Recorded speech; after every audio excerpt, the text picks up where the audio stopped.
Good morning, friends. Welcome back to Acre Homestead. It is 6 a.m. this morning and I am out here early because I have to run to a bridal shower this afternoon, and there are things in the garden that are ready to be harvested that need to get out of the garden today, and the only time I have to do it is right now, so we are going to do it together. I've got a couple things out here to help me. I have my J. Morrell sized mixing bowl. My mom bought this for me for Christmas one year and I was like, is this necessary? And I use this thing all the time. So we're going to use it to help us harvest. I have my 2 baskets. I have my seeding square because I also have a ton of seeds out here today. Anything I harvest today, if there's an empty spot where I harvest that thing, we are going to be putting more seeds in the ground. I need my garden working for me. I only have so much space. My garden is big, but I also don't want to waste space by not making sure that there's always something in the ground. So we are going to be focusing on some fall veggies here. I've got all sorts of different things in here. I have beets and carrots. I've got some Chinese cabbage that I want to try to grow. I've got some regular cabbage, carrots, spinach, cilantro, all sorts of goodies. So I'm excited to get these in the ground. And I got a knife here because I'm going to show you as I harvest my onions. I'm going to try to do a lot of the cleanup out here so that I'm not bringing it inside and making more of a mess for myself. So let's get right into it and let's start harvesting some veg. One of the first things we're going to harvest today are these Oregon snow peas. If you watched a video a while back, I planted these because I on accident had gotten a bunch of water on a bunch of my seed packs and the seeds sprouted, and it wasn't really the right time technically in my area to plant these peas, but those seeds were either going to be thrown away or I was going to try to grow them, and they're doing really well. They're super tall already. They're probably 3 feet tall, and they're putting on a bunch of flowers, and I see a ton of peas on here. So we're going to get these harvested. I interplanted these peas with some tomato plants. I don't know if peas and tomatoes are supposed to be companion planted, but I did that and they seem to be doing really well. So I didn't get a ton of peas. So that's probably just gonna be my breakfast this morning while I harvest the rest of the garden because I haven't had breakfast yet. I have 2 tomato trellises here, and these tomato plants are doing the best out of any of the tomato plants in my garden. I don't know if it's because it's a hybrid or because I had my chickens over here last year, but I'm super happy with the health and vitality of these plants. But down underneath between the tomatoes, I don't know if this is a good thing either. I had a bunch of provider bush beans sprout too that got wet, and I went ahead and just threw those provider bush beans along the bottom here, and these bush beans are thriving.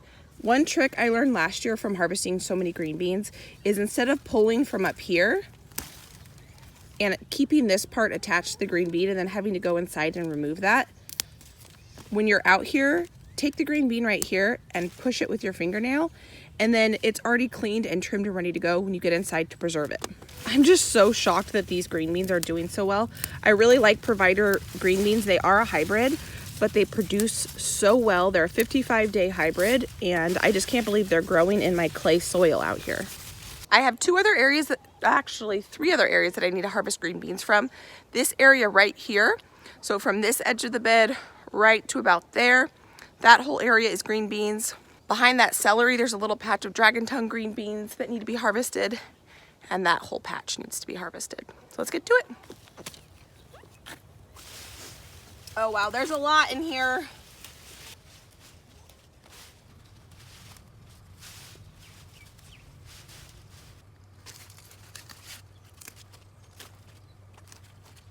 We are officially in zucchini season.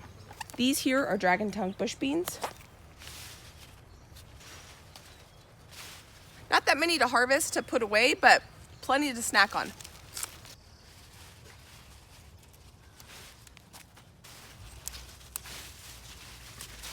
So this is my onion bed here, and I have a whole video on my onion plants because they kind of were a fail this year. If you're interested in knowing why onions bolt, I'll put an iCard up at the top with that video, and I'll link it in the description box below. But what it boils down to is once an onion bolts, then you got to get it out of the ground because it's not going to grow any bigger for you. And so because it's not going to grow any bigger, I need to get these onions out of the ground, and I need to plant something else that will grow for me. They still are very much salvageable. They're just super small. Unfortunately, my goal this year was to grow big onions. But I have some onions that are doing a lot better, some Walla Wallas, and so I'm pretty excited about that. And then next year I learned a lot, and hopefully we'll grow bigger onions next year. So what I'm gonna do is I'm just gonna pull all these onions out. I'm gonna cut the bottoms, the root end off, and I'm gonna cut the greens off, and I'm just gonna leave them out here. I'm just trying to make my life a little bit easier because there's only so much time in the day. I'm actually happy with some of the size of these. I mean, they're obviously probably a little bit bigger than a golf ball size, maybe a golf ball and a half size. So not too bad. It's about actually what I grew last year. So I'm gonna call this a win. I should have done this out in the garden, but I didn't plug my phone in last night, and I do all my filming on my phone. So I needed to come up here so that I could plug my phone in. So I'm gonna go ahead and cut the root off and then try to peel the outer layer. And then I realized when I was out there, what I should have done is held on to the plant, cut the root end off, and then cut the bulb off. I realized that when I only had like 4 left to do. So next time I know that, cut the root end off so you can hold on to the plant and then cut the bulb off the plant. So I had this thought as I was sitting here processing these onions that you might be wondering why I'm actually processing these instead of curing them and having them be in my pantry for fresh onions. And it's because these onions have bolted, which means they're trying to go to seed. They're trying to create a flower to go to seed. And so these onions no longer will store well. Onions are biannuals, meaning the first year they grow the fruit and the second year they grow the seed. In that winter between the first growing season and the second growing season, they go dormant. And that's the reason why onions you can actually store, most onions you buy in the grocery store are already a few months old. If you're buying onions in January, those onions were harvested the summer before. The reason you can store onions for so long is because their goal is to stay alive so that they can then produce seed for the following year. These onion bulbs actually think that they've done their job and they don't need to keep anymore. And that is why if I don't process them and get them in my freezer, dehydrate them or do whatever, find a way to preserve them, then they're just gonna rot because they believe that they've fulfilled their purpose and they no longer need to store. This is taking longer than I anticipated. And my nose and my eyes are running, which is kind of funny. I was like, why are my eyes running? Because I'm peeling onions. We got our onions all taken care of. I still need to wash them, but I'm kind of on a time crunch and it is now 8 o'clock. So I have an hour and 20 minutes before I need to leave. So I want to go ahead and try to get seeds in the ground on this bed. I've got dwarf gray sugar. I have 2 packages of these. These I got on sale at my local Kroger. They were buy one, get one half off because it's kind of the end of the season. So that's a tip for you. It's a great time to go look for seeds for the fall and winter crops if you're going to do that, and for next year's seasons if you can find some seeds on sale. And then I have some cabbage. This is some Chinese cabbage. I'm gonna get some of this in the ground. And then I have some early Jersey. This is a cone-shaped cabbage. We're gonna get this in the ground as well. Because these sugar peas are a dwarf pea, I'm gonna go ahead and do 2 rows 2 inches apart right along the whole entire length of this bed. So while we're planting, I'm gonna go ahead and plant some cilantro. These were also some seeds I bought on sale. I've got my pepper bed here. And along this outside here is where I had lettuce and it had all bolted and was done. Great place to plant cilantro pretty densely along this whole area. I think I'm probably gonna put both of these seed packets in this area. I just took my hands in a C shape like this and ran it along the outside so I'll have 2 rows to plant seeds in.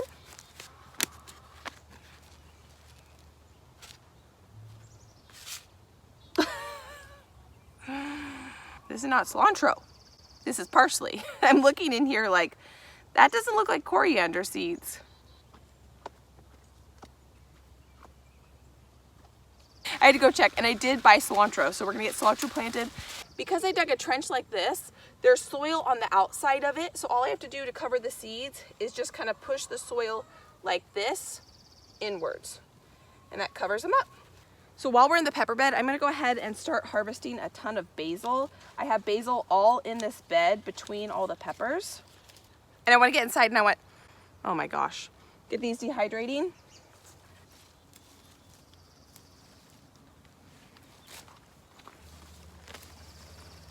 Look at this tree that's trying to grow in my bed. Get out of here. This basil is a bunch of just like traditional Italian style basil. I have a ton of lemon basil in here as well that's ready to harvest, but I think I'm gonna wait and just harvest this because when I dehydrate it, I kind of have a hard time figuring out which one is which. So I think what I need to do from now on is one day dehydrate the Italian basil, the next time dehydrate the lemon basil. That's what I'm gonna go ahead and do moving forward. So tomorrow I'll come out here and harvest all the lemon basil and we'll get that on the dehydrator tomorrow. I take that back because my husband got me a really cool birthday present and I'll go inside and I'll show you what it is. So all what I just said, scrap it. I'm gonna go ahead and harvest all the lemon basil.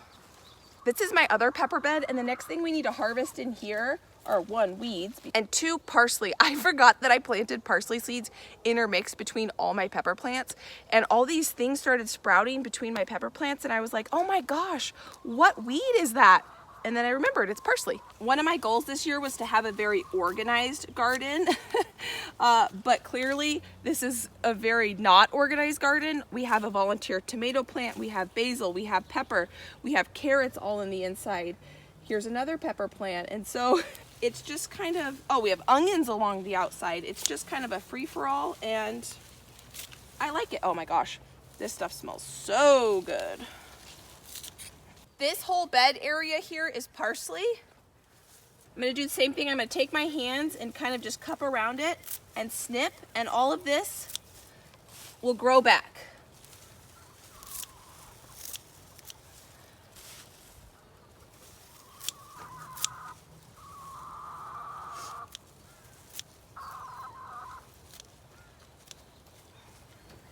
So what I'm doing with all those onion tops and roots is I'm putting them around my garden, and I'm doing compost in place, or chop and drop, I guess is the official term for it. I did that earlier with the other onions that I'd already harvested, and they're already starting to break down quite a bit. I figure that's a good way to keep the nutrients in my garden, and instead of having to go put it in the big compost, have it compost and then bring it back, if I can just compost in place, that's gonna make my life a lot easier. I also took a bunch of the green onion tops and put them around my pumpkin plants. Right here, about 2 or 3 weeks ago, I put some green onion tops there, and they're already composting, so it seems to be working. I'm gonna give this a really good watering because those peas need to soak.